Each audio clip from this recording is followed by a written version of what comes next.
नाही, मी जेव्हा पार्थला प्रश्न विचारला होता, मी तुमच्याच चॅनलवरती बातमी पाहिली आणि ती चॅनल बघून मी साधारणपणे कुणाबद्दल अशा बातम्या आल्या की मी त्या व्यक्तीला फोन करून विचारते की बाबा अशी बातमी आली आहे, काय आहे ही परिस्थिती. तेव्हा पार्थला मी फोन केला होता सकाळी आणि मी असं म्हणले होते, तो मला म्हणला आत्या मी काही चुकीचं केलं नाही, मी तुम्हाला नंतर समजून सांगतो काय झालं. त्याच्यामुळे तेव्हा सकाळी मी तो स्टँड त्याच्यावर विश्वास ठेवून हा ठेवला.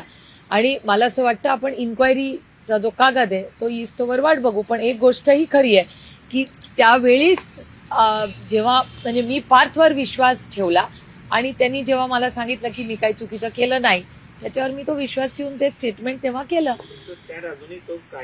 मला असं वाटतं की आपण ज्या मुलांना जन्मापासून पाहिलेलं आहे त्यांच्यावर आमच्या घरातले संस्कार हे झालेले आहेत. त्यामुळे माझा विश्वास आणि अपेक्षा माझी आमच्या घरातल्या प्रत्येक मुला आणि मुलीकडून अपेक्षाही आहे की त्यांनी कुठलंही काम ते करणार नाहीत आणि करूही नाही इथून पुढेही. एवढी एक आत्या म्हणून, एक आई म्हणून, एक मावशी म्हणून आमच्या घरातल्या सगळ्याच मुलांकडून माझी ती अपेक्षा आहे.